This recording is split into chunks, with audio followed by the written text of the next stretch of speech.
Alors bonjour à tous. Donc nous continuons cette petite série de vidéos qui consiste à comprendre et à savoir répondre aux témoins de Jéhovah. Donc comme je l'ai indiqué dans la première vidéo, pour ceux qui ne l'auraient pas écouté, le but de ces vidéos n'est pas d'attaquer ou de rabaisser les témoins de Jéhovah, mais plutôt de leur montrer en quoi leur raisonnement ne tient pas et en quoi leur organisation n'est pas légitime ni en tant que courant voulant être chrétien, ou se disant être chrétien, et pas non plus en tant qu'intermédiaire ou tout simplement une structure légitime pour lire les Saintes Écritures. En cela aussi, nous avons un fil conducteur que nous avons commencé avec la première vidéo qui consiste à montrer que les témoins de Jéhovah n'ont pas de lien spirituel avec les premiers chrétiens ou collège apostolique. Ils n'ont pas non plus un lien ni temporel, ni géographique, ni historique, ni charnel, ni rien du tout. Et finalement, ils ont plutôt un lien, ils ne viennent pas non plus de nulle part, avec une autre lignée qui n'appartient pas à celle des premiers chrétiens. C'est ce que nous avons commencé à montrer dans la première vidéo et que nous continuons à montrer. Dans cette vidéo, nous allons parler de plusieurs sujets qui tournent autour donc de la divinité en général, donc Dieu. Puisque nous allons voir dans un premier temps la divinité du Christ, nous allons voir également que le Saint-Esprit est bien une personne, ce que les témoins de Jéhovah ne considèrent pas. Nous allons parler de la Sainte Trinité et nous allons parler également du nom de Dieu, le tétragramme. Ce sont quatre points qui sont centraux dans la foi des témoins de Jéhovah et donc dans notre discussion avec eux. L'argumentaire classique des témoins de Jéhovah consiste à dire que ce en quoi les chrétiens d'aujourd'hui, qui trouvent leur origine non pas dans le collège apostolique, mais dans une bouillabaisse faite par Constantin il y a 16-17 siècles, eh bien, nous, nous poussent à croire à des choses qui ne sont pas dans la Bible et qui ne sont pas la croyance des premiers chrétiens. Alors pour nous, les premiers chrétiens, ils commencent évidemment déjà dans le Nouveau Testament à partir des Actes des Apôtres, et même dans l'Évangile, on voit déjà, il apparaît déjà les premiers croyants en Jésus-Christ.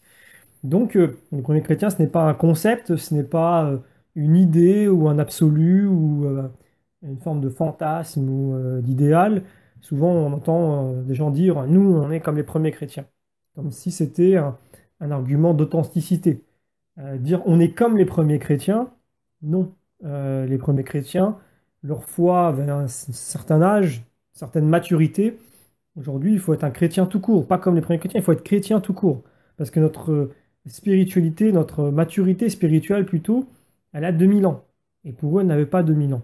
Par contre, être dans la lignée des premiers chrétiens, donc là c'est déjà plus juste, c'est déjà plus logique, être dans la suite de ces chrétiens-là, par contre c'est important. Et c'est souvent la différence que l'on ne fait pas. On pense qu'en étant comme les premiers chrétiens, on est plus authentique parce que plus proche de l'époque de Jésus, en pensant que plus on s'en éloigne, plus forcément on est poussé à l'erreur. Non, c'est faux. On a un fil aussi qui, depuis ce temps-là, qui est l'Église, ce corps de l'Église qui est mu par l'Esprit Saint, qui nous fait conduire plus loin dans la foi, il nous fait comprendre davantage les mystères et tous les points relatifs à la foi. Donc ça n'a pas bougé. Donc forcément, quand on veut parler de la divinité, ne serait-ce que de Jésus-Christ, on entre dans un sujet qui est vieux de 2000 ans, et non pas de 17 siècles, comme le prétendent les témoins de Jéhovah, qui, selon eux, on ne croirions en la divinité de Jésus que depuis Constantin. C'est absolument faux, c'est ridicule de dire une chose pareille.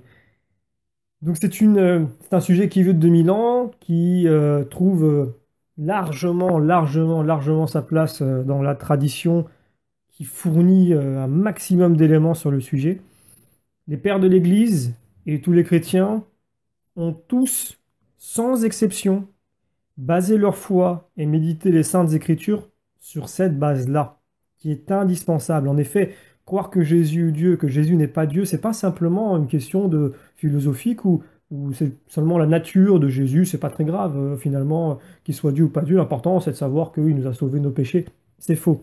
Ça a une incidence mais monstrueuse sur la foi. Et je pèse mes mots. Alors pour parler des premiers chrétiens qui ont évoqué la divinité du Christ, alors on va prendre la Bible parce que c'est dedans, contrairement aux idées reçues qui disent que non, Jésus n'a jamais dit qu'il est Dieu, et les premiers chrétiens dans la Bible n'ont jamais évoqué la divinité de Jésus, c'est totalement faux, nous allons revenir dessus.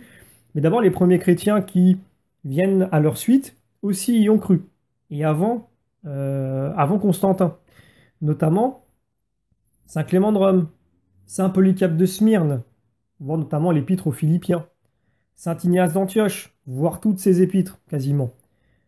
Le deuxième siècle, nous avons Tertullien, par exemple, Saint Justin de Naplouse, Saint Théophile d'Antioche, Saint Tatien le Syrien, Saint Grégoire le Thaumaturge, Saint Athénagore d'Athènes, ou encore Saint Irénée de Lyon. Puis au IIIe siècle, Saint Cyprien de Carthage, voire notamment son œuvre L'unité de l'Église catholique. Alors, les témoins de Jéhovah vont rétorquer en disant non, mais nous, ce qu'on dit, c'est pas la divinité de Jésus à l'époque de Constantin, donc je reviendrai dessus parce que Constantin, il faut savoir que c'est un peu l'idole, le jouet pratique des témoins de Jéhovah. Dès qu'on veut dire quelque chose sur l'Église catholique, c'est Constantin qui l'a fait. Alors la Trinité, c'est Constantin, même la divinité de Jésus, c'est Constantin. Le 25 décembre, la naissance de Jésus, c'est Constantin. Enfin bref, Constantin a quasiment plus d'importance et de poids dans l'histoire si on écoute les témoins de Jéhovah que Jésus-Christ lui-même.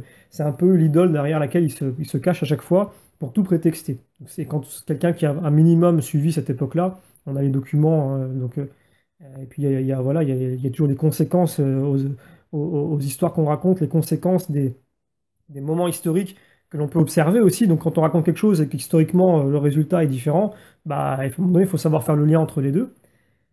Donc non, les témoins de Jéhovah ne se rendent pas compte quand ils disent que la divinité de Jésus et la Trinité sont des thèmes qui sont vus très tardivement par rapport à l'Église authentique et originelle. C'est faux. Alors on ne va pas rentrer en profondeur dans tous les points qui concernent le raisonnement des témoins de Jéhovah. On restera, on va dire, on va prendre quand même des détails, mais on restera en surface. Donc les témoins de Jéhovah qui, en plus d'être détachés de tout lien spirituel avec le collège apostolique et les premiers chrétiens, eh bien, n'en sont pas la légitimité pour pouvoir parler du sujet, puisqu'il n'existait pas à cette époque-là.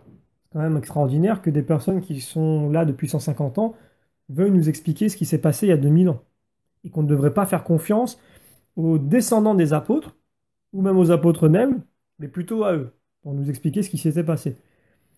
Donc ils sont l'exemple, comme je l'ai dit dans la première vidéo, et ils ne sont pas les seuls, qui prouvent que lire la Bible sans Église ne peut qu'amener à lui faire dire ce qu'elle n'a pas dit, puisque la Bible seule ne suffit pas. Et en effet, tous les courants chrétiens et non chrétiens qui pensent l'être se basent sur la Bible et pourtant se contredisent entre eux. Je l'ai déjà expliqué dans la première vidéo. Ce qui veut dire qu'il faut une autorité d'interprétation. Voilà, c'est quelque chose de primordial. Je tiens à rappeler encore une fois, même si des fois les témoins de Jéhovah font mine de l'ignorer, ils ont une autorité d'interprétation, qui est la Watchtower. Sans elle, ils ne peuvent pas lire la Bible.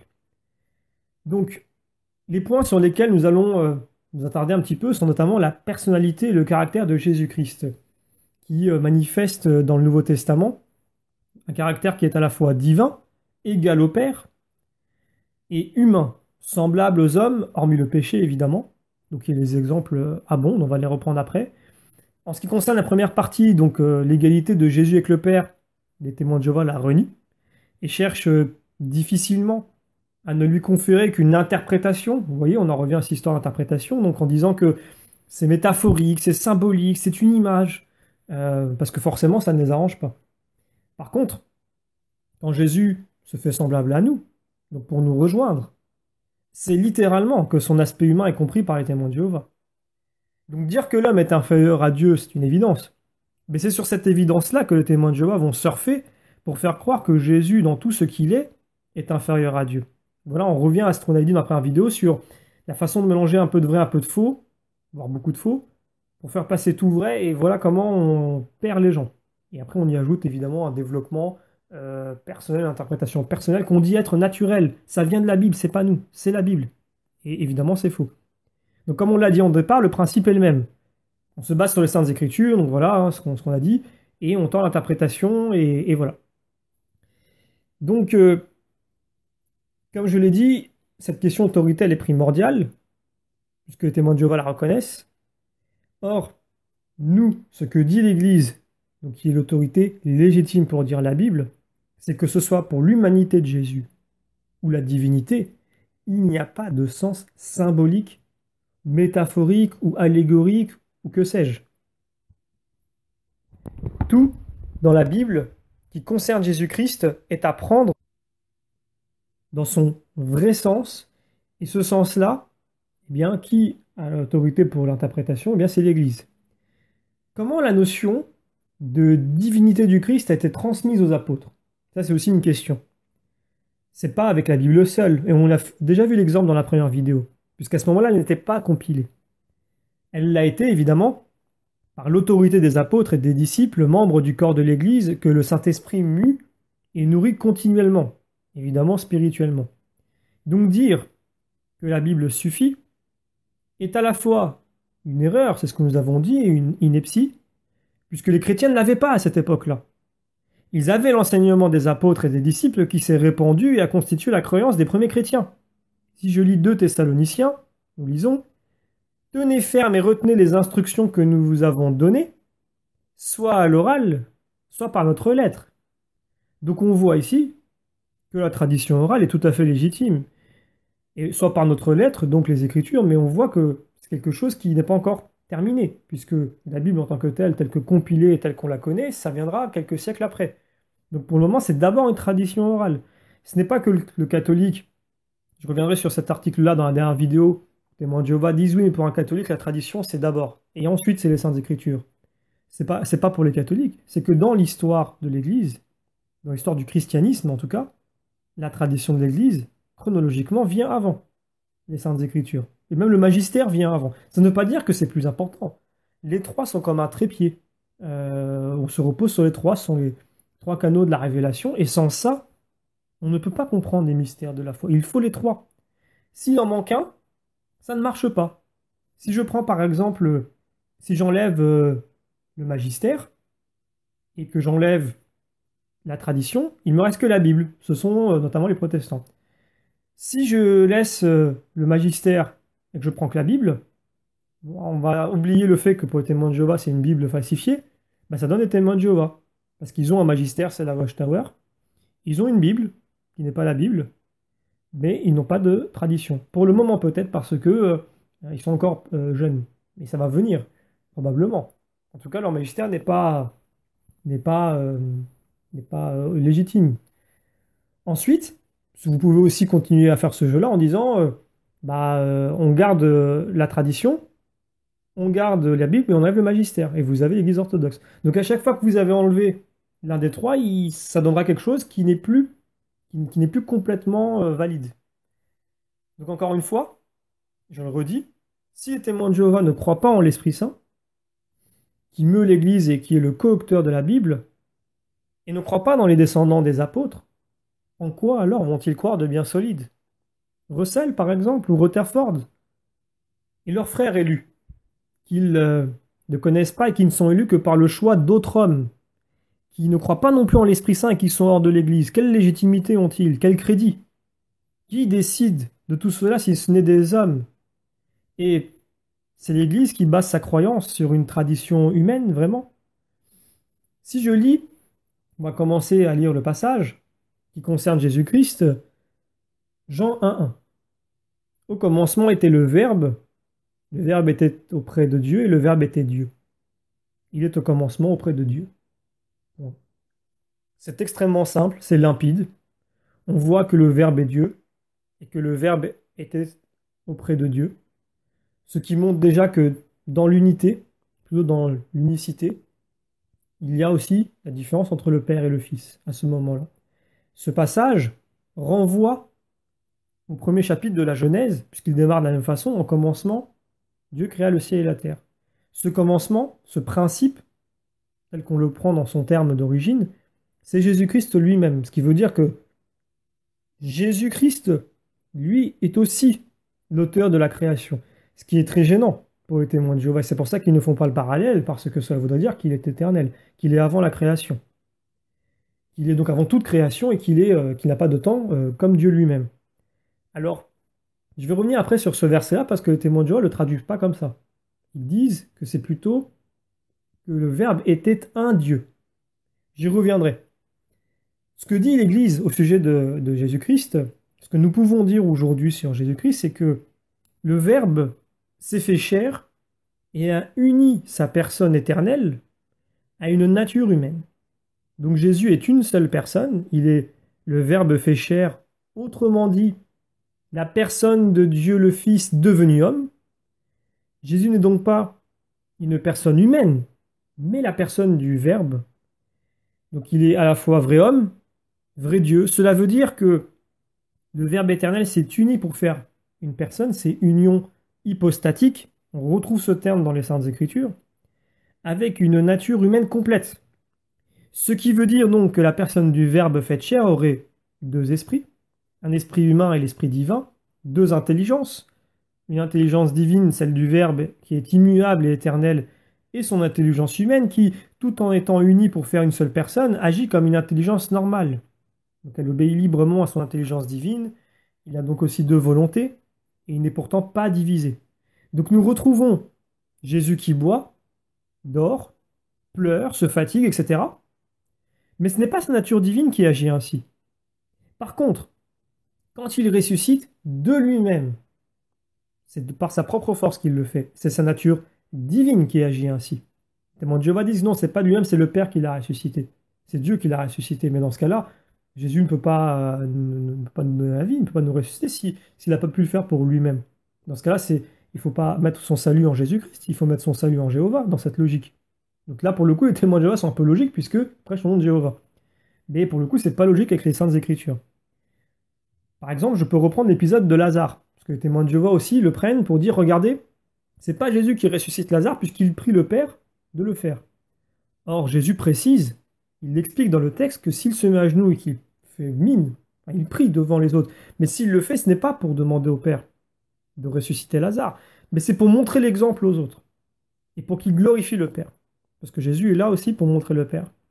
Donc Jésus n'a pas besoin, à la base, enfin, il n'a pas à demander au Père pour ressusciter Lazare, parce que si on se met à penser comme ça veut dire que les deux, leur volonté n'est plus la même. Et donc Jésus-Christ, lui, ne peut pas faire quelque chose, ou voudrait possiblement autre chose, et que le Père peut plus que le Fils, ou voudrait autre chose que le Fils. Donc là, tout de suite, on sort de ce que la Bible nous dit.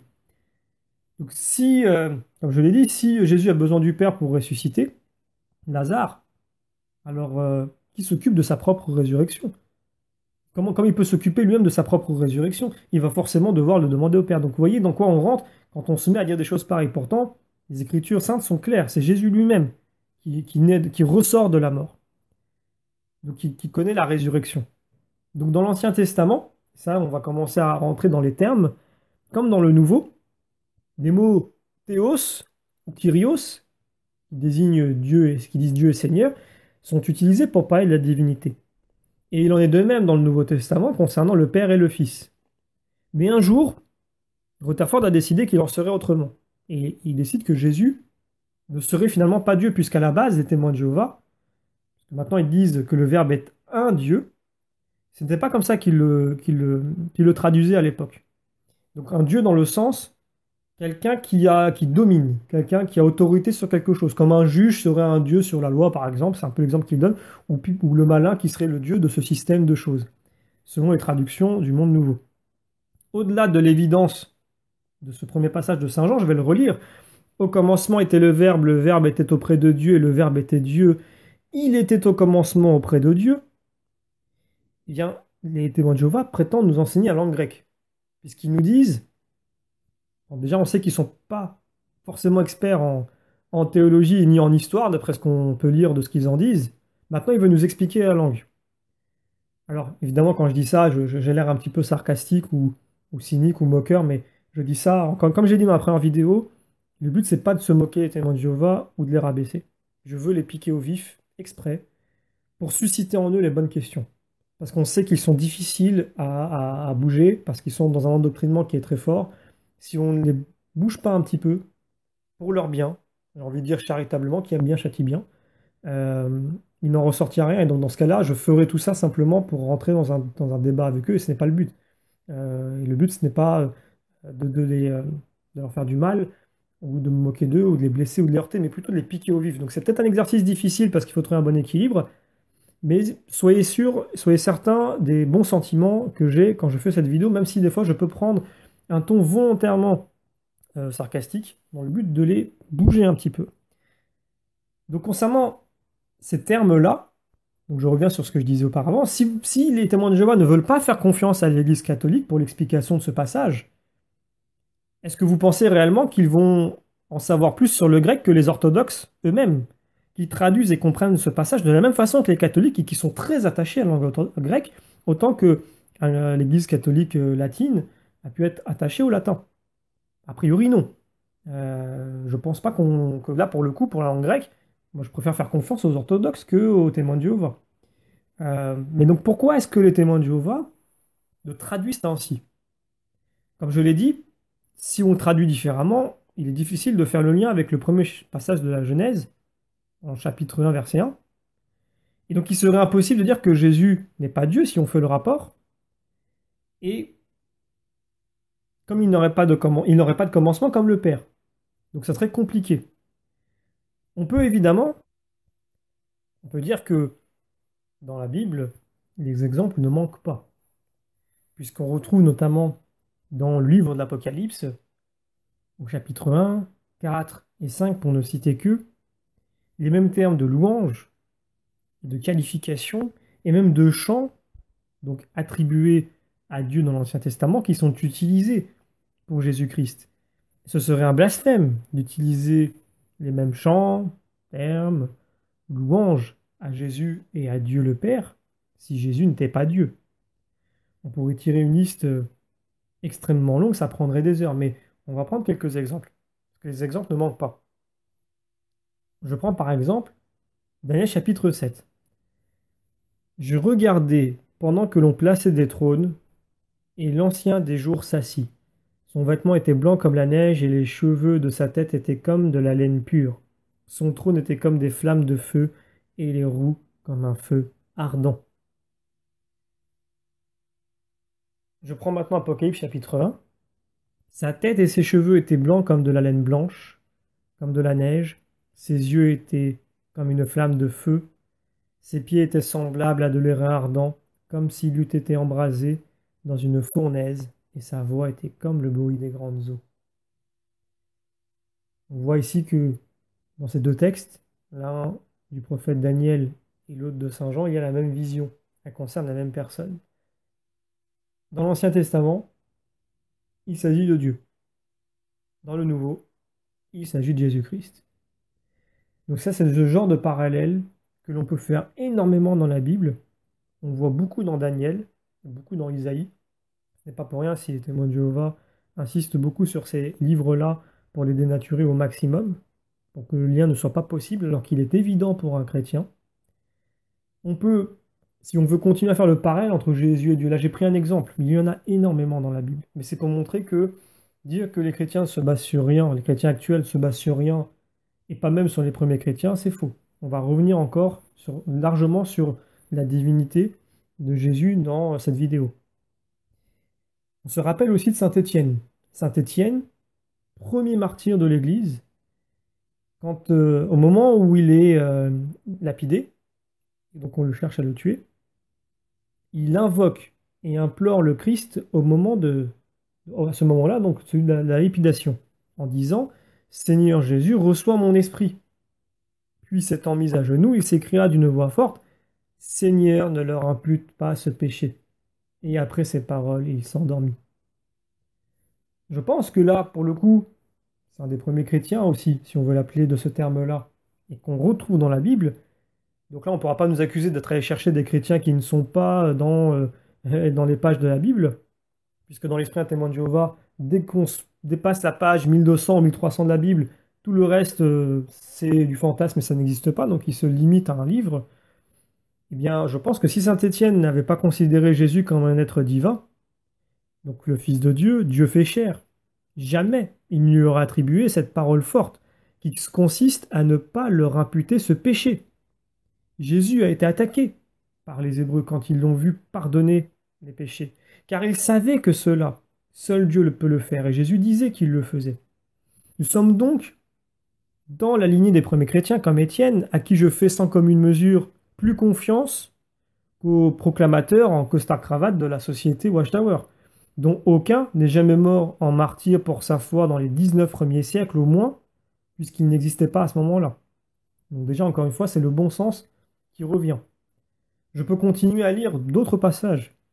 Apocalypse chapitre 1, je suis l'alpha et l'oméga, dit le Seigneur Dieu, celui qui est, qui était et qui vient, le Tout-Puissant. Pareil, Apocalypse chapitre 4, tu es digne, notre Seigneur et notre Dieu, de recevoir la gloire et l'honneur et la puissance, car tu as créé toutes choses, et c'est par ta volonté qu'elles existent et qu'elles ont été créées. Donc concernant cette expression, l'alpha et l'oméga, même les témoins de Jéhovah sont forcés d'avouer qu'elle est utilisée à la fois pour désigner Jéhovah et Jésus. Mais évidemment, dans des cas aussi évidents, les témoins de Jéhovah trouvent toujours la parade, celle qui n'a pas de sens, mais ils la trouvent.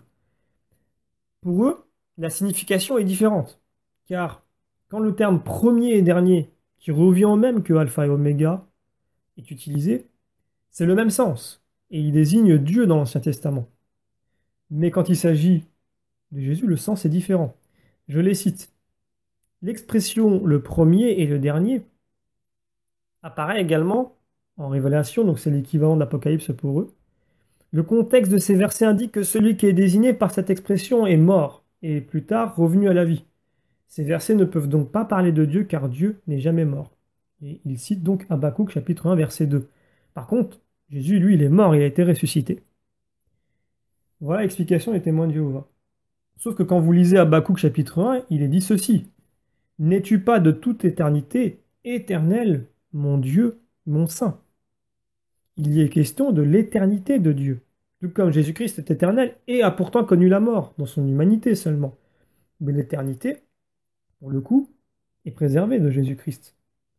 Donc ce n'est pas un argument valable et on fait dire au verset ce qu'il n'a pas dit. Si ça ne vous suffit toujours pas, on peut prendre des versets les plus simples, les plus évidents de la Bible, comme notamment Tite chapitre 2, attendant que se réalise la bienheureuse espérance, la manifestation de la gloire de notre grand Dieu et Sauveur Jésus-Christ. Qu'est-ce que vous voulez de plus? Le texte continue. Car il s'est donné pour nous afin de nous racheter de toutes nos fautes et de nous purifier pour faire de nous son peuple, un peuple ardent à faire le bien. Voilà comment tu dois parler, exhorter et réfuter en toute autorité. Que personne n'ait lieu de te mépriser. Donc est-ce que nous devrions écouter l'auteur de cet épître ou ce que nous disent les témoins de Jéhovah aujourd'hui? Donc en tout thème, est-ce que je dois faire confiance à Saint Paul, à Tite ou à tous les autres disciples ou aux témoins de Jéhovah 18 siècles après? Alors, moi, évidemment, on me répond souvent que les témoins de Jéhovah sont très impliqués dans l'étude biblique. Donc on pourrait penser que ce qu'ils disent est légitime. Effectivement, ils donnent cette impression-là. Mais je pense qu'ils sont davantage impliqués, comme nous le voyons, à détricoter plutôt la Bible ou les vérités de foi transmises par nos pères, visiblement. Donc c'est davantage un travail de déconstruction que de construction dans le but de servir des intérêts particuliers. Je peux continuer, si cela n'a pas suffi, les comparaisons entre les textes de l'Ancien Testament et du Nouveau Testament. Je prends Isaïe chapitre 26. Tes morts revivront, leurs cadavres se lèveront, ils se réveilleront, crieront de joie, ceux qui demeurent dans la poussière, car ta rosée, Seigneur, est rosée de lumière, et le pays des ombres redonnera la vie. Dans ce passage, il est question de Dieu. Éphésiens chapitre 5. C'est pour cela qu'il est dit, réveille-toi, toi qui dors, relève-toi entre les morts, et Christ t'éclairera. Et au verset 1, nous lisons, devenez donc les imitateurs de Dieu comme des enfants bien-aimés. Voilà ces deux textes parallèles. L'un parle de Dieu, l'autre parle de Jésus. Je cite les références pour que vous puissiez regarder dans la Bible. Vous pouvez aussi lire Ézéchiel chapitre 37 où Dieu parle. Et Jésus accomplit cette parole telle que nous pouvons la lire dans le Nouveau Testament. Donc Ézéchiel 37. Ainsi parle le Seigneur l'Éternel à ses eaux. Voici, je vais faire entrer en vous un esprit et vous vivrez. Je vous donnerai des nerfs, je ferai croître sur vous de la chair. Donc résurrection de la chair. Je vous couvrirai de peau, je mettrai en vous un esprit et vous vivrez. Et vous saurez que je suis l'Éternel. Je prophétisais selon l'ordre que j'avais reçu, etc. Et le texte, un peu plus loin, continue. Voici, j'ouvrirai vos sépulcres, je vous ferai sortir de vos sépulcres, ô mon peuple, je vous ramènerai dans le pays d'Israël, et vous saurez que je suis l'Éternel, lorsque j'ouvrirai vos sépulcres et que je vous ferai sortir de vos sépulcres, ô mon peuple. Je mettrai mon esprit en vous, et vous vivrez, je vous rétablirai dans votre pays, et vous saurez que moi, l'Éternel, j'ai parlé et agi, dit l'Éternel. Donc l'Éternel dans la Bible, c'est Dieu. Et pourtant ici, cette parole-là, elle s'applique en Jésus-Christ. C'est Jésus-Christ qui a fait ce qu'a dit Dieu dans l'Ancien Testament. Donc par conséquent, forcément Jésus est Dieu. D'ailleurs ici, il est même écrit, je mettrai mon esprit en vous. De quel esprit parle-t-on? C'est là que nous reviendrons sur l'Esprit Saint tout à l'heure. Autre passage où les témoins de Jéhovah ont usé de la falsification pour traduire Kyrios, qui veut dire Seigneur, donc c'est le terme grec utilisé pendant la traduction dans l'écriture du Nouveau Testament. Il est différent. D'ailleurs, c'est pas seulement le texte utilisé, c'est pas seulement le terme utilisé dans le Nouveau Testament, mais aussi dans la version grecque de la Bible hébraïque, donc de l'Ancien Testament. Donc, comme je l'ai dit tout à l'heure, il y a des passages où le Père et le Fils sont désignés indistinctement par Kyrios. Donc, les témoins de Jéhovah, eux, ont pris l'idée, l'initiative de modifier ces passages-là. On prend par exemple Philippiens 2. Ayez en vous les sentiments qui étaient en Jésus-Christ, lequel, existant en forme de Dieu, n'a point regardé comme une proie à arracher d'être égal avec Dieu, mais s'est dépouillé lui-même en prenant une forme de serviteur et devenant semblable aux hommes.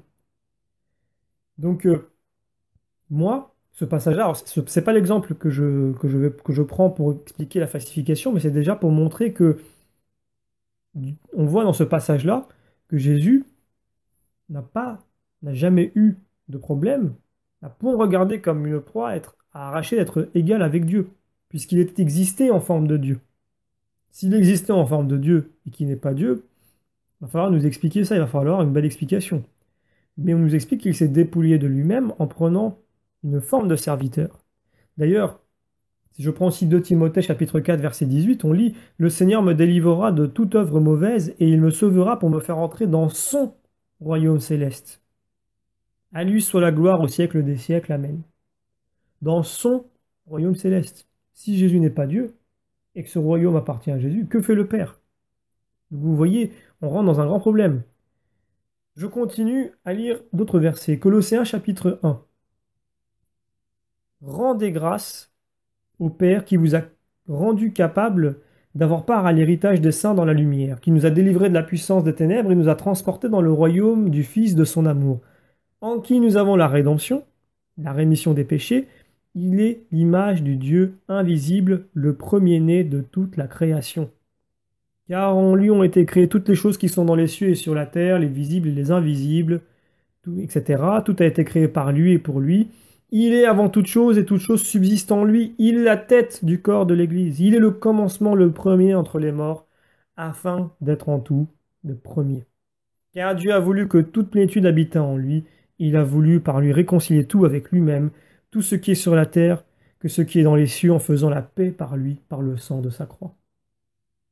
Ce texte est extrêmement clair, pas seulement sur l'union hypostatique, donc de substance, d'essence, de nature, qui unit Jésus et le Père, mais en plus son éternité. Mais les témoins de Jéhovah ont trouvé la parade, puisque parmi les textes fameux de la Bible qui ont été falsifiés par les témoins de Jéhovah, celui-ci en fait partie, puisque pour les témoins de Jéhovah, il n'est pas le premier-né, il est le premier créé. Donc vous voyez comment ce glissement sémantique fait que du coup, comme il est créé, forcément, c'est qu'à un moment donné, il n'était pas créé. Le terme de premier-né est différent. Premier entre les morts, c'est tout à fait différent de premier créé. Donc ça aussi, on pourrait l'expliquer.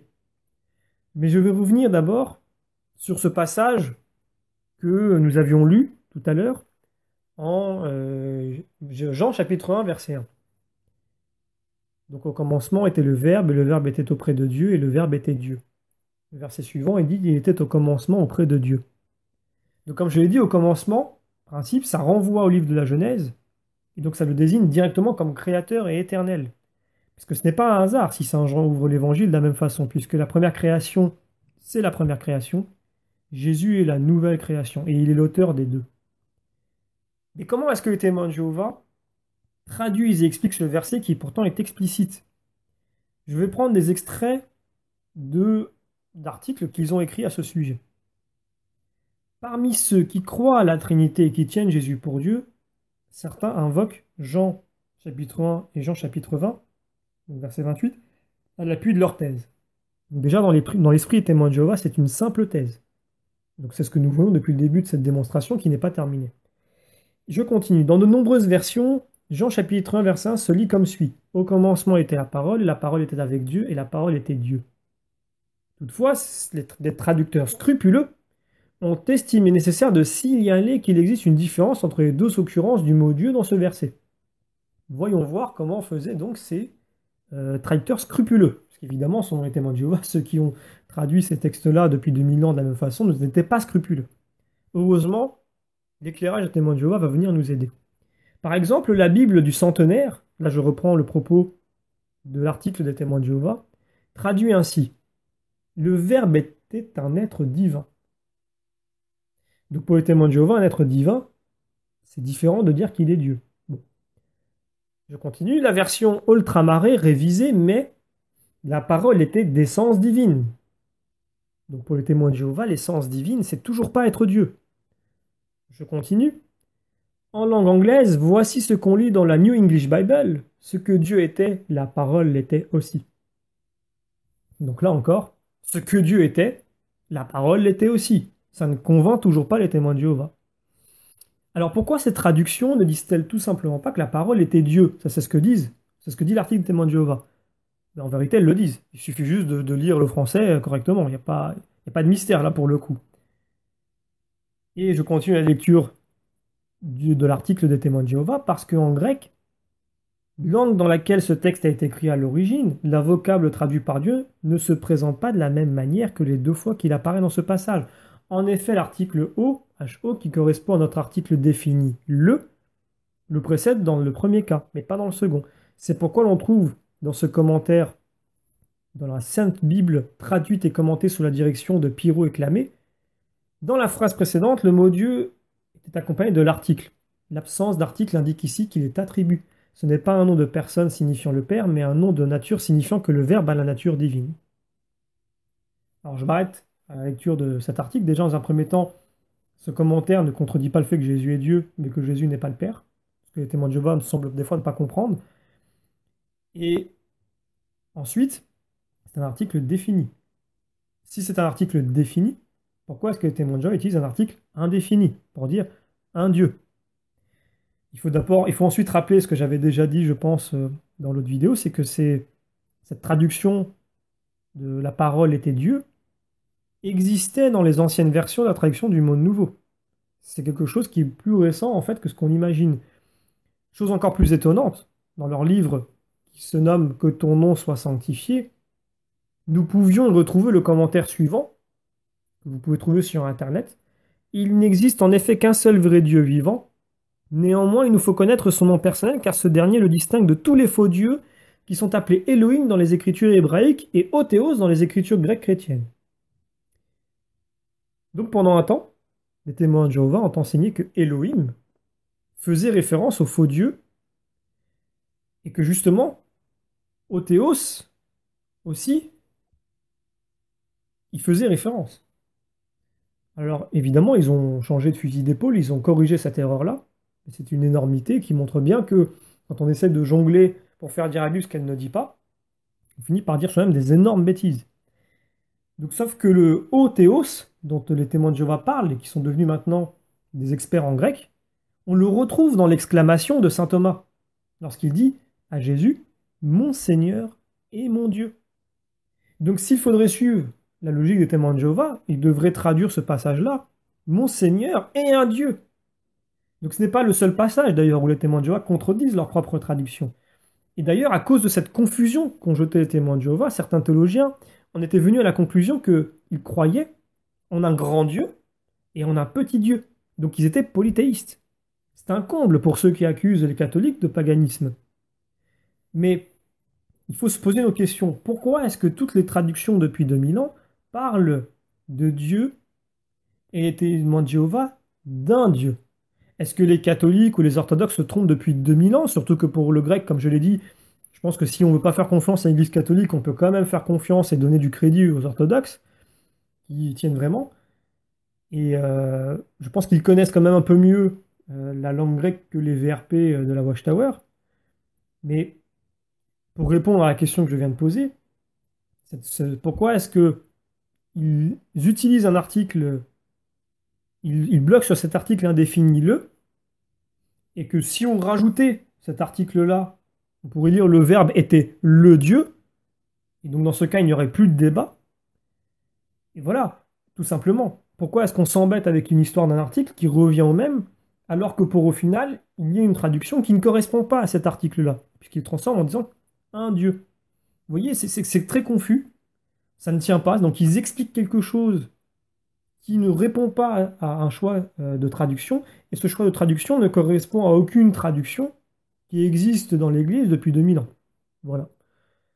Donc c'est assez compliqué de s'y retrouver dans les explications des témoins de Jéhovah et d'y trouver une certaine logique. Donc comme je l'ai dit, toute l'Église depuis les temps les plus anciens ont développé sur la divinité du Christ, par extension sur la Sainte Trinité, et c'est cela la foi des premiers chrétiens jusqu'à nos jours. Ce n'est pas une invention du IIIe siècle de Constantin, ni une doctrine incompréhensible que l'on ne peut baser sur les Saintes Écritures, etc. Donc tous les arguments que les témoins de Jéhovah sont eux-mêmes incapables de définir. Moi, à ce jour, de tous les témoins de Jéhovah que j'ai eu en face de moi, aucun n'a su de définir un dogme catholique correctement, ne serait-ce que la Sainte Trinité. Quand je demande à quelqu'un de m'expliquer, bon, qu'est-ce que c'est la Trinité selon l'Église, il n'est pas capable de le faire. Donc quand il me le fait, quand il essaie de le faire bon gré mal gré, je lui dis, bah, pour le coup, on va être d'accord, effectivement, c'est pas la bonne définition, donc je suis d'accord avec toi. Cette définition de la Trinité fait que toi et moi, on n'y croit pas. Donc au moins, on a ce point commun. Et donc du coup, forcément, quand ils arrivent à être bloqués comme ça, à se rendre compte que finalement, le catholique qu'ils ont en face d'eux sait répondre, c'est tout à fait différent de ce dont on leur a raconté dans leur ouvrage, ou des fois, moi j'ai déjà eu dans leurs publications des discussions qu'il peut y avoir, qu'eux inventent en fait, qu'ils s'imaginent entre eux et un chrétien ou un catholique non pratiquant. Et on voit que la discussion en trois lignes, elle tourne en faveur du témoin de Jéhovah qui a convaincu l'auditeur en face, l'interlocuteur.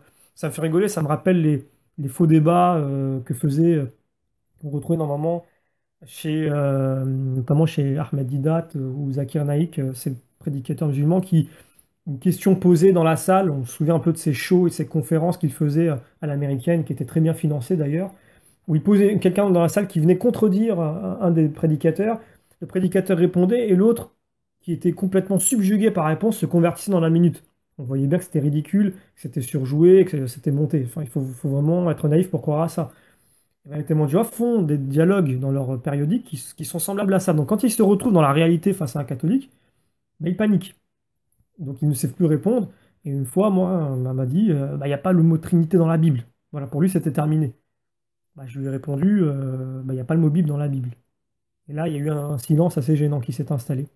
Mais si on veut être plus sérieux, il faudrait quand même qu'on nous explique, parce que là, j'ai pris quelques passages, mais on va en prendre encore d'autres, que comment les témoins de Jéhovah sont capables de ne pas voir la divinité de Jésus dans la Bible et de ne pas aller, au moins avoir la curiosité d'aller voir la croyance des premiers chrétiens, même si on retrouve ces premiers chrétiens dans la Bible. Hein. Et comment font-ils pour trouver que Jésus-Christ est l'ange Michaël? Donc c'est-à-dire que pour eux, Jésus n'est pas Dieu, parce que ce n'est pas écrit tel quel, ou le mot Trinité, par exemple, n'est pas écrit dans la Bible, donc ça n'existe pas. Par contre, à aucun moment il est écrit que je suis l'ange Michaël ou l'ange Michel. C'est une interprétation qu'ils font. C'est une interprétation. Donc du coup, ils remettent la place à l'interprétation et pas à la lecture seule. Et même si on parle de lecture seule, bah dans ce cas-là, moi j'aimerais comprendre comment est-ce que c'est possible de faire une erreur pareille, tandis que aucune autre religion chrétienne ou aucun autre courant chrétien de toute l'histoire, et même les hérésies, n'ont jamais dit que Jésus était un ange. Ça n'existe pas, on le retrouve nulle part. Les témoins de Jéhovah l'ont inventé 19 siècles après la venue de Jésus. Il faudrait les croire, et c'est ça l'enseignement de la Bible, alors qu'aucun chrétien ne l'a manifesté. Il suffirait simplement de lire l'épître aux Hébreux pour comprendre que c'est ridicule de dire une chose pareille. Mais comment... alors j'ai pas repris le passage des témoins de Jéhovah sur le sujet. Il nous explique que l'archange, c'est le chef des anges. Jésus aussi est le chef des anges, donc Jésus est un archange. Voilà un parallèle hasardeux. Alors, l'archange est effectivement au-dessus de la catégorie des anges. Mais il n'y a pas que deux catégories dans la Bible d'anges. Il y a les séraphins, il y a les chérubins, les trônes, les principautés, etc. Et il y a au-dessus des archanges. Les archanges ne sont pas au-dessus de tous les anges. Et c'est ce manque de théologie des témoins de Jéhovah qui, simplement parce qu'il y a arc devant ange, pensent qu'ils sont au-dessus de tous les anges. Donc c'est une erreur ridicule. Les séraphins et les chérubins sont au-dessus des anges. Comment on le sait? Évidemment, ce n'est pas écrit tel quel dans la Bible, il faut la tradition de l'Église. Là, pour le coup, il n'y a pas le choix. Mais par contre, j'ai repris une explication des témoins de Jéhovah qui est assez approximative et vague. Elle dit, remarquez que Michael est appelé l'archange. Cela donne à penser qu'il n'existe qu'un ange de ce rang. Cela donne à penser. Donc on est, voilà, que les témoins de Jéhovah font de la philosophie. Mais d'où vient cette pensée? Qui a décidé cela? Sur quelle base de versets tordus les témoins de Jéhovah ont réussi à faire dire ce qu'elle n'a jamais dit? Un exemple frappant, parmi les versets utilisés par les témoins de Jéhovah pour soutenir leur thèse, est le suivant, en 1 Thessaloniciens chapitre 4, car le Seigneur lui-même a un signal donné à la voix d'un archange et au son de la trompette de Dieu, descendra du ciel et les morts en Christ ressusciteront premièrement. Je reprends le passage qui nous intéresse, car le Seigneur lui-même a un signal donné à la voix d'un archange et au son de la trompette de Dieu. Cette façon de traduire le texte sur les témoins de Jéhovah n'est pas la même que celle des chrétiens. Là, quand on lit ce texte, on comprend bien qu'il y a le Seigneur qui vient et qui sera accompagné d'un signal, de la voix d'un archange, etc. Je vais prendre une autre traduction d'une autre Bible. En effet, au signal donné, sitôt que la voix de l'archange et le son de la trompette divine retentiront, le Seigneur lui-même descendra du ciel. Donc la voix de l'archange, c'est quelque chose, et le Seigneur, c'est autre chose, c'est bien distinct. Mais pas pour les témoins de Jéhovah, puisqu'ils traduisent le texte fallacieusement de la façon suivante. Parce que le Seigneur lui-même descendra du ciel avec un cri de commandement, avec une voix d'archange. C'est incroyable. Dans cette fausse traduction, c'est Jésus qui a une voix d'archange. Alors que cette association n'existe pas dans le texte. Donc, et dans aucune traduction d'ailleurs. Donc c'est une interprétation ou une falsification volontaire de la Watchtower qui vise à nous faire perdre sur la personne de Jésus, qui n'est du coup ni Dieu, et en même temps pas tout à fait humain. Et pour la Watchtower, c'est l'occasion de se poser en intermédiaire dangereux, donc entre les témoins de Jéhovah et la Bible, pour duper, pas seulement les témoins de Jéhovah, mais les chrétiens eux-mêmes. Donc Jésus devient un être assez étrange, pour le coup. Donc moi, je me pose la question de savoir, alors qu'est-ce qu'est Jésus pour les témoins de Jéhovah? Il devient une sorte d'hybride, mi-homme, mi-ange, avec un peu de nature divine. Enfin, ça devient un personnage des gardiens de la galaxie, quoi, Jésus dans cette histoire. C'est pas clair, et c'est pas écrit. Donc quand les témoins de Jéhovah disent, vous croyez en Jésus, et Jésus dit qu'il n'est pas Dieu, et on va voir que c'est pas du tout le cas. Et bien comment est-ce qu'on peut dire ça et en même temps dire que Jésus est l'ange Michael? Et on peut se demander, qui d'autre que les témoins de Jéhovah se sont opposés à la divinité du Christ, en dehors de plusieurs sectes, eh bien, l'élite pharisienne. Notamment quand il répond, en vérité, je vous le dis, avant qu'Abraham fût, je suis. Notamment aussi quand il dit qu'il pardonne les péchés, qu'il déclare avoir pouvoir sur le Shabbat, qu'il ressuscite Lazare, et lors de son procès quand il répond à Caïphe. Donc, on va revenir sur je suis. Ça, on va y venir très largement, notamment quand on va parler tout à l'heure de la Sainte Trinité et du nom de Dieu. C'est très important, c'est crucial, parce que ce terme-là qu'utilise Jésus, il n'y a aucune équivoque possible. Quand il déclare qu'il est, donc il dit je suis, l'élite pharisienne et même les juifs en général comprennent ce qu'il dit. Ils savent qu'il prétend être Dieu. Et c'est pour cela qu'ils l'attaquent. Donc on voit que qui s'est opposé à la dignité de Jésus? L'élite pharisienne. On voit donc quelle est l'ascendance spirituelle des témoins de Jéhovah. Pour cela, pour accompagner ce propos, je terminerai avant de passer à l'Esprit Saint en lisant 1 Jean chapitre 2. Qui est menteur sinon celui qui nie que Jésus est le Christ? Celui-là est l'Antéchrist. Qui nie le Père et le Fils? Quiconque nie le Fils n'a pas non plus le Père. Quiconque confesse le Fils a aussi le Père. Que ce que vous avez entendu dès le commencement demeure en vous. Si ce que vous avez entendu dès le commencement demeure en vous, vous demeurerez aussi dans le Fils et dans le Père. Voilà. Cette fois-ci, pour Jésus, j'ai pris quelques exemples assez courts parce que je vais beaucoup plus on va beaucoup plus parler de, quand on passera la vidéo au passage sur le Saint-Esprit et sur, pardon, pas sur le Saint-Esprit, sur la Sainte Trinité et sur le nom de Jéhovah, donc le nom de Dieu plutôt, et je parle du nom de Jéhovah selon le point de vue des témoins de Jéhovah, on va beaucoup plus s'y attarder. Maintenant, passons au Saint-Esprit. Donc passons maintenant à l'Esprit Saint, qui est totalement dénaturé par les témoins de Jéhovah. C'est encore pire qu'avec Jésus. Prenons un morceau de leur explication. Là, je vais encore citer leur périodique. L'Esprit Saint n'est pas une personne, c'est le titre. Donc déjà une affirmation par la négation. Ça commence pas très bien. Comme toujours, les témoins de Jéhovah, c'est une affirmation par la négation. Donc ce n'est jamais, ils sont jamais à l'origine de ce qu'ils disent. Ils répondent toujours à quelqu'un, donc quelqu'un qui est avant eux. Je lis. En parlant de l'Esprit de Dieu comme de ses mains, de ses doigts et de son souffle, la Bible montre que l'Esprit Saint n'est pas une personne. Déjà, rien que cette explication-là, on se rend compte à quel point, là, pour le coup, l'amateurisme a atteint un niveau assez exagéré. Donc, il cite Exode, chapitre 15, versets 8 et 10, qui parle d'ailleurs du souffle de Dieu. Il ne parle pas de l'Esprit Saint. Là, je fais le parallèle avec le terme exact qui est utilisé notamment en Genèse chapitre 1, que les témoins de Jéhovah traduisent par la force agissante de Dieu, qui n'a strictement rien à voir avec le texte d'origine. Rien du tout. C'est une pure falsification, aussi pour le coup. Je continue. La main d'un artisan ne peut travailler indépendamment de son intelligence et de son corps. Ça, c'est encore une fois une conclusion hâtive et personnelle des témoins de Jéhovah. Donc là, c'est eux-mêmes qui tirent cette conclusion. Pareillement, l'Esprit Saint de Dieu n'agit que sous la direction de Dieu.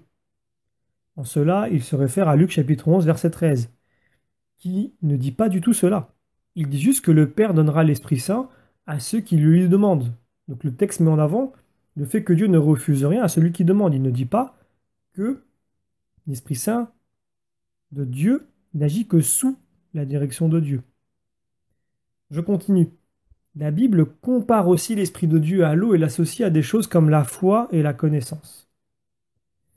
Alors évidemment, les mots ont un sens. Comparer, ce n'est pas la même chose qu'associer, et ce n'est pas la même chose que symboliser.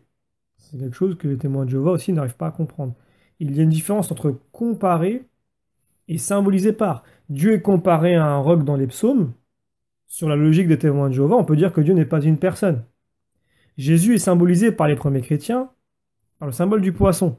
C'est d'ailleurs un des symboles forts de l'Église primitive, d'ailleurs qui est absent complètement des témoins de Jéhovah. Est-ce que l'on peut dire que Jésus est un poisson ou qu'il n'est pas une personne? A priori, non. Donc on voit les limites d'une telle comparaison.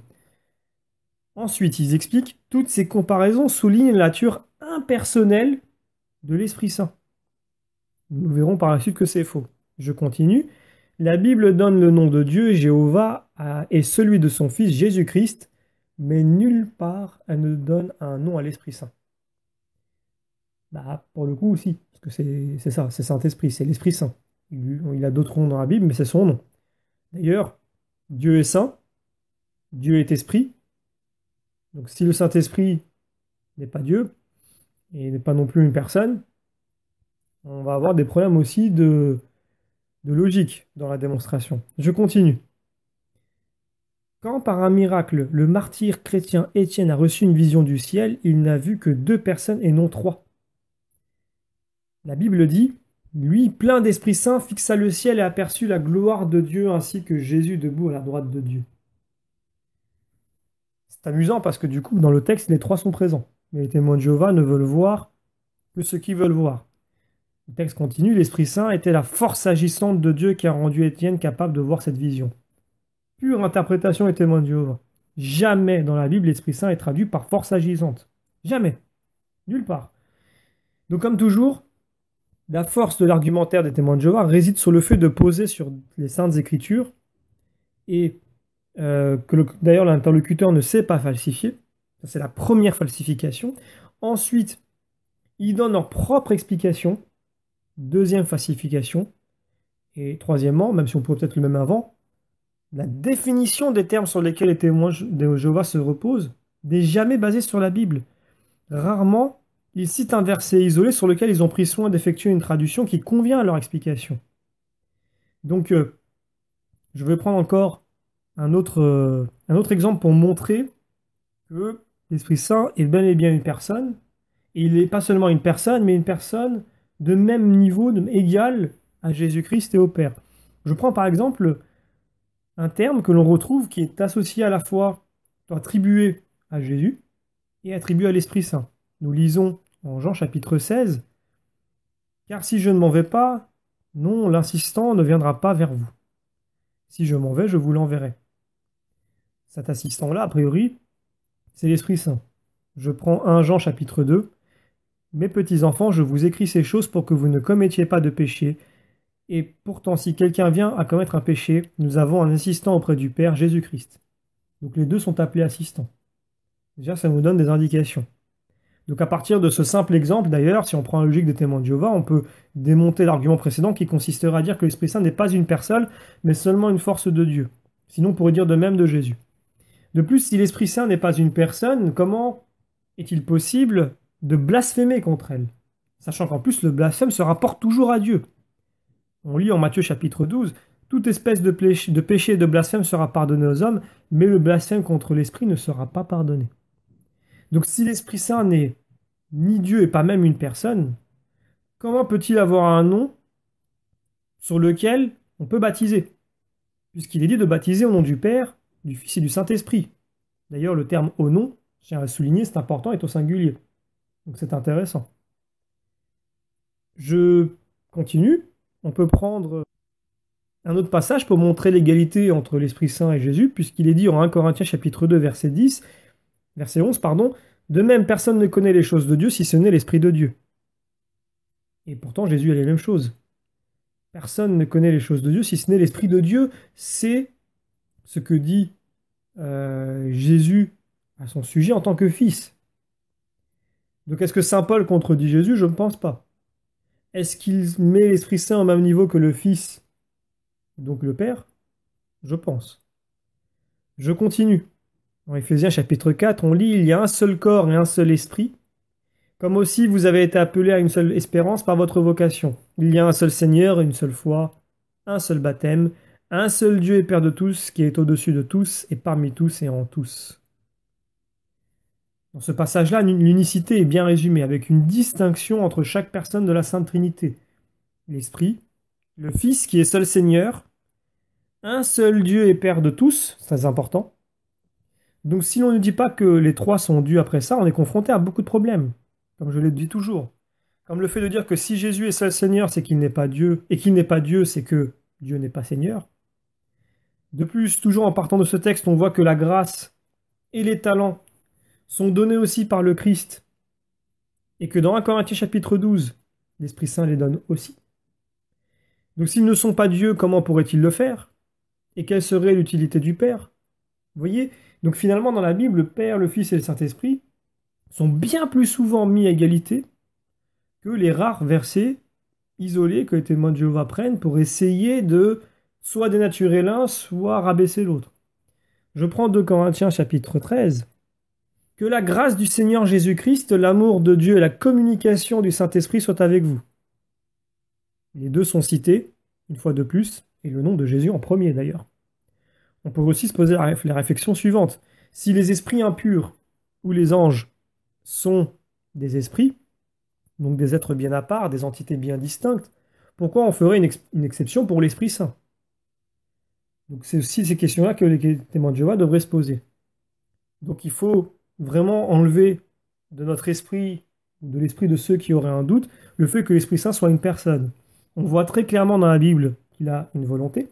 Isaïe chapitre 40, verset 12, ou 1 Corinthiens chapitre 12, pour citer l'Ancien et le Nouveau Testament. Et d'ailleurs, on voit dans 1 Corinthiens chapitre 12, verset 11, qu'il agit librement. On voit que Saint-Esprit peut s'exprimer, Ézéchiel chapitre 2, verset 2, Actes 28, 25, qu'il est éternel, Hébreux 9, 14, qu'il a des pensées et des émotions, Romains 8, 27, Éphésiens 4, 30, qu'il enseigne, Jean 14, 26, qu'il apporte une aide, Romains 8,26, qu'il témoigne, Jean 15,26, etc. La liste est très longue. Il suffirait même de lire les pères de l'Église pour se rendre compte comment le Père, le Fils et le Saint-Esprit sont mis sur un même pied d'égalité sans aucune difficulté, basé sur les Saintes Écritures. Et ils n'ont jamais dit que Jésus est un ange et que l'Esprit de Dieu est une sorte de force abstraite qui émane de Dieu, comme le disent les témoins de Jéhovah. C'est inexistant à la fois dans la Bible et dans toute la tradition de l'Église. Alors, j'avais prévu dans cette vidéo de parler aussi de la Trinité et du nom de Jéhovah. Malheureusement, je vois que je suis déjà à 1 heure. Tout mettre dans la même vidéo ferait une trop longue vidéo, donc je vais m'arrêter ici. Gardez à l'esprit que tous les exemples que nous avons donnés concernant Jésus sont quelques exemples, mais que les plus frappants, je les ai laissés exprès au moment où nous allons parler de la Trinité et du nom de Dieu. Donc je vous donne rendez-vous pour la prochaine vidéo, qui sera donc la 3e vidéo, qui donnera suite à cette mini-série qui cherche à comprendre et à répondre aux témoins de Jéhovah et à se rendre compte aussi, et c'est très important, de la supercherie de leur enseignement. Bien qu'eux-mêmes, des fois, ne sont pas conscients, ils veulent bien faire. Je ne retire pas le fait qu'il y ait beaucoup de témoins de Jéhovah sincères qui cherchent la vérité. Malheureusement, ils rentrent très vite dans des idéologies et des considérations qui fait qu'ils ont des difficultés à utiliser leur intelligence de façon objective pour comprendre les choses et que c'est l'idéologie qui vient prendre le pas malheureusement. Voilà, donc je ne serai pas plus long, je vous donne rendez-vous pour la prochaine vidéo où on répondra sur la Sainte Trinité et également sur le nom de Dieu.